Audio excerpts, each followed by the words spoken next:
Eyeballs நேயர்களுக்கு வணக்கம். நம்ம கடந்த பல எபிசோட்ஸா கிரகங்களே கோவில்களாய் அப்படின்ற தலைப்பின் கீழே தொடர்ந்து நிறைய வீடியோக்கள் பார்த்துட்டு வரோம். அந்த வரிசையில் இன்னைக்கு ஒரு பிரபலமான கோவிலை பற்றி நம்ம பார்க்கணும். இந்த பிரபலமான கோவில், இந்த கோவிலுக்கு போனால் என்ன கிடைக்கும் அப்படின்னா, உங்களுடைய குழந்தை சரியாக படிக்கலை, இப்போ அவனுடைய படிப்பு அறிவு கொஞ்சம் கொஞ்சமாக குறையுது, விளையாட்டுத்தனம் ஜாஸ்தி ஆகுது அப்படின்னா இந்த கோவிலுக்கு போனால் அந்த பிள்ளையோட படிப்பறிவு கூடும் அப்படின்றது ஒரு விதி. இதுபோல் தொழிலில் உங்களுக்கு வருமானம் குறைவாக வருது அப்படின்னா, நிறைய சங்கடங்களை சந்திக்கிறீங்க அப்படின்னாலும் இந்த கோவிலுக்கு போனால் அது உங்களுக்கு உங்களுடைய வளர்ச்சி கொஞ்சம் கொஞ்சமாக ஏற்றம் அடையும் அப்படிங்கிறது ஒரு வகை. இன்னும் சில பிரச்சனைகள் உள்ளவங்களும் இந்த கோவிலுக்கு போகலாம். என்னன்னா, எவ்வளோ பிரச்சனைகள், எதுலேருந்து மீண்டு வர முடியல, எனக்கு மட்டும் இது மாதிரி ஆயிட்டு இருக்குது, என் குடும்பத்துக்கு மட்டும் இப்படிலாம் ஆயிட்டு இருக்குது அப்படின்னா அவங்களும் இந்த கோயிலுக்கு போனால் அந்த பிரச்சனைகள் நீங்கப்படலாம். அப்படி ஒரு கிரக அமைப்பு இந்த கோவிலுக்கு உண்டு. இந்த கோவிலுக்கு, இந்த இறைவனுக்கு ஒரு கிரகம் உண்டு. அந்த கிரகம் உங்கள் ஜாதகத்தில் வலுவாக இருந்தாலே போதும், நிறைய இந்த கோயில் மூலமாக உங்களுக்கு நிறைய அதிசயங்கள் நடக்கும். இப்போது இந்த கோவில் எந்த கோயில்னா, கோயம்புத்தூரில் இருக்கக்கூடிய ஈச்சனாரி விநாயகர் கோயில் தான். இந்த கோவிலுக்கு நான் போனதில்லை, ஆனால் இந்த கோவிலை பற்றி எனக்கு 10 நாளைக்கு ஒரு முறையாவது யாராவது ஒருத்தர் நினைவூட்டுக்கிட்டே இருப்பாங்க. சார், நீங்கள் எங்கள் கோயிலை பற்றியே சொல்லலை சார், இந்த கோயிலை பற்றி சொல்லுங்கள் சார் அப்படின்னு சொல்லி அவங்க நிறைய அதிசயமான சம்பவங்களை என்கிட்ட பகிர்ந்துக்கிட்டாங்க. நிறைய பேர் பகிர்ந்துக்குவாங்க. இதை உங்கள் வீடியோவில் நீங்கள் சொல்லணும்னு நான் கேட்டுக்கிறேன் சார், நிறைய பேருக்கு இது தெரியட்டும் அப்படிம்பாங்க. அதில் என்ன கவர்ந்த ஒரு சுவாரஸ்யமான ஒரு நிகழ்ச்சியை சொல்கிறேன். அது என்னுடைய கிளையண்ட்டு, அவர் பழைய கிளையண்ட்டு. அவர் ஃபோன் பண்ணி, சார் நீங்கள் எந்த கோயிலையும், எல்லா கோயிலை பற்றியும் பேசிட்டீங்க, இந்த கோயிலை பற்றி நீங்கள் ஏன் சார் பேசலை அப்படின்ட்டு நடந்ததாக ஒரு சம்பவத்தை சொன்னார். நான் ரொம்ப மெய் சிலிர்த்து போயிட்டேன் இந்த சம்பவத்தினால. என்ன அவர் சொல்கிறார் அப்படின்னா, அவர் எப்போவுமே அவர் சம்பாதிக்கிற பணத்தில் பெரும்பகுதியை அடுத்தவங்களுக்கு உதவி செய்கிறதே அவருக்கு வழக்கமாக வச்சுருந்துருக்கார். அவர் இன்னொரு விஷயத்த சொல்கிறார், இது போல் நிறைய பேருக்கு உதவி செய்வேன் சார், வயசானவங்களுக்கு உதவி செய்வேன், நிறைய பிள்ளைகளுக்கு ஃபீஸ் கட்டுவேன், இன்னும் ஆசிரமம் இருந்தால் ஆசிரமத்துக்கு கொடுப்பேன், இப்படிலாம் நான் கொடுத்துட்டு வந்துக்கிட்டு இருந்தேன். ஒரு கட்டத்தில் என்னுடைய தொழில் ரொம்ப ஒரு மாதிரி பிரச்சனைக்குரியதாக ஆயிடுச்சு. எனக்கு பெருசாக பணம் தேவைப்படாது சார், எனக்கு மாதம் ஒரு 10,000 ரூபா இருந்தால் கூட என் குடும்பம் நல்லபடியாக நடந்துடும், நான் அந்த மாதிரி நான் வாழ பழகிட்டேன். ஆனால் அந்த வருஷம் நான் ஃபீஸ் கட்டுறதுக்கு கூட நான் ஒத்துக்கிட்ட பிள்ளைகளுக்கு கட்ட வேண்டிய தொகையே பெரிய தொகையாக இருந்தது. ஆனால் என்னுடைய வருமானம் சுத்தமாக இல்லாமல் கடன் ஆகி போச்சு. நான் இப்போ என்ன பண்ணுறதுன்னு எனக்கு புரியாமல் ரொம்ப சிரமப்பட்டுக்கிட்டு இருந்தேன் சார். அப்போது என்னுடைய பக்கத்து வீட்டுக்காரங்க சொன்னாங்க, அவங்க என்னால் உதவி பெற்றவங்க தான், அவங்க வீட்டுக்கும் நிறைய செய்திருக்கேன். அவங்க சொன்னாங்க, சார் இந்த ஈச்சனாரி விநாயகர் கோயிலுக்கு ஒவ்வொரு சங்கடார சதுர்த்திக்கும் நீங்கள் போயிட்டு வாங்க சார் அப்படின்னு சொன்னாங்க. நான் ரொம்ப ஆரம்பத்தில் பெருசாக எடுக்கலைன்னா கூட வேறு வழி இல்லை, சரி நம்ம போக ஆரம்பிக்கலாம் அப்படின்னு சொல்லிட்டு சதுர்த்தி அப்போ அவங்களே எனக்கு ஞாபகப்படுத்துவாங்க, சார் எனக்கு இந்த கோயிலுக்கு போங்க சார், நாளைக்கு வருது சதுர்த்திம்பாங்க, நானும் போவேன். இப்படி கொஞ்ச காலம் போயிட்டு இருந்தேன் சார். ஒரு 3-4 மாதம் போயிட்டு இருந்த காலத்துலேயே என்னுடைய கஷ்டத்துக்கெல்லாம் ஒரு விடுவு வந்துருச்சு. என்னுடைய பேங்க் எனக்கு சப்போர்ட் பண்ணுறேன்னு சொல்லிட்டாங்க.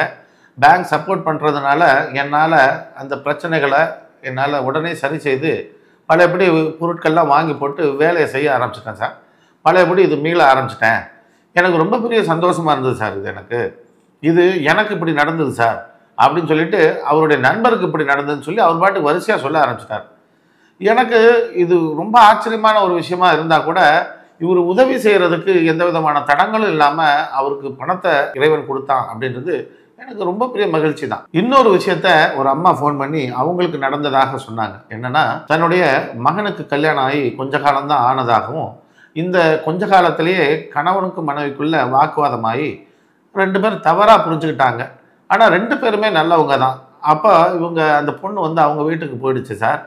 நான் என்ன பண்ணுறதுன்னு புரியல. அப்போ எனக்கு கனவுல விநாயகர் என்னுடைய கோயிலுக்கு வா அப்படின்ற மாதிரி ஈச்சனாரி விநாயகர் சொன்னார். நானும் அங்கே போக தொடங்கினேன். அப்புறம் திடீர்னு கனவுல செதறுகாவிடுன்னு சொல்லுவார், திடீர்னு விளக்கேற்றுன்னு சொல்லுவார், இப்படிலாம் என் கனவுல சொல்லுவார் சார் அப்படின்னாங்க. சொல்லிவிட்டு அவங்க, நான் இதெல்லாம் செஞ்சுக்கிட்டு வந்தேன் சார். கொஞ்ச நாளில் அவங்க பொண்ணை சேர்ந்தவங்க, அவங்க சொந்தக்காரங்களே எல்லாரும் அந்த பொண்ணை அழைச்சி கொண்டு இது மாதிரி இது தவறுதலான ஒரு புரிதல் தான், இது எல்லாருக்கும் வர்றது தான், இவங்களுக்கு கொஞ்சம் சீக்கிரமாகவே இந்த மாதிரி ஒரு தவறான ஒரு புரிதல் வந்துருச்சு, நம்ம பார்த்து சரி பண்ணி வைக்கிறதான்னு சொல்லி அங்கேயும் பேசி எல்லாம் முடிச்சு வச்சு என் மகனோடையே வாழ்றதுக்கு அந்த பொண்ணை கொண்டு வந்து விட்டுட்டு போயிட்டாங்க சார். அந்த பொண்ணும் ரொம்ப தங்கமான பொண்ணு சார்ன்னு சொல்லி மருமகளையும் ரொம்ப புகழ்ந்து சொன்னாங்க.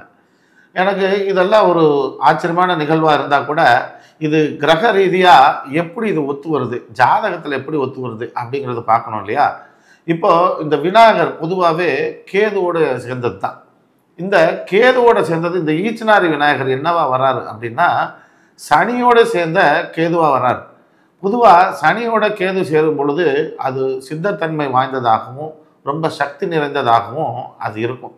இந்த கோவிலை பொறுத்த வரைக்கும் ஈச்சனாரி விநாயகர்ன்றது சனியும் கேதுவையும் குறிக்கின்றதுனால இந்த கோவில்லையும் அதே சித்தத்தன்மையுடன் ரொம்ப சக்தி நிறைந்த ஒரு ஸ்தலமாக இது விளங்கும். யாருக்கெல்லாம் 12ஆம் பாவத்தில் அதாவது இறை ஸ்தானத்தில் கேது அமர்ந்திருக்குதோ அவங்கெல்லாம் இந்த கோவிலுக்கு தாராளமாக போகலாம்.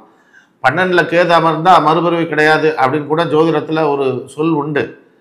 அவங்க மட்டும் இல்லை, வேற யாரெல்லாம் போகலாம். 3ஆம் இடத்தில் கேது இருக்கக்கூடியவர்களும் இந்த கோவிலுக்கு ரொம்ப சாதாரணமாக போகலாம். உங்களுடைய ஜாதகத்தில் உங்கள் கேதுவை இப்போ கோச்சார சனி பார்வை செய்தது அப்படின்னாலும் நீங்கள் இந்த ஈச்சனாரி விநாயகர் கோயிலுக்கு தாராளமாக போகலாம். யாரெல்லாம் விளக்கேற்றணும், யாரெல்லாம் தேங்காய் உடைக்கணும், அவங்க சொன்னாங்க இல்லையா, தேங்காய் உடைக்கணும், விளக்கேற்றணும், இதெல்லாம் யார் அப்படின்னா செவ்வாய் வீட்டில் இருக்கக்கூடிய கேதுவாக இருக்கணும். அதை கோச்சார சனி பார்க்கணும்.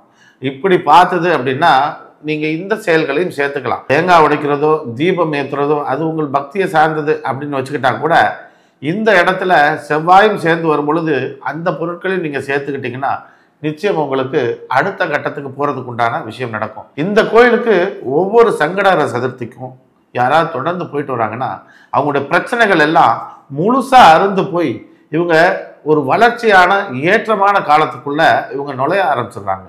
அப்படி ஒரு சூட்சமமான ஒரு சக்தி நிறைஞ்சிருக்க இடம் தான் இந்த ஈச்சனாரி விநாயகர் கோயில். இந்த கோயிலோட அற்புதத்தை என்னுடைய மாணவர்களுக்கு சொல்லி என் மாணவர்களும் ஒரு சிலர் இதை பயன்படுத்தி பார்த்து நல்ல சக்ஸஸ்ஃபுல்லான ஒரு ரிசல்ட் வந்ததாக என்கிட்ட வந்து சொல்லி பெருமைப்பட்டாங்க. சார் அந்த கோவில் என்ன சார் போய் கேட்ட உடனே கிடைக்குது அப்படின்ற மாதிரி. இது போல் அதிசயமான கோயில்கள் நம்ம தமிழ்நாட்டில் நிறைய இருக்குது.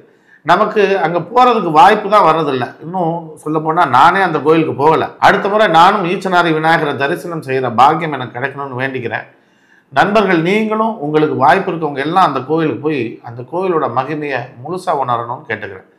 இது போல் அதிசயமான கோயில்கள் நிறைய இருக்குது. அடுத்தடுத்த நிகழ்ச்சியில் ஒன்று ஒன்றா சொல்கிறேன். அது வரைக்கும் நன்றி, வணக்கம்.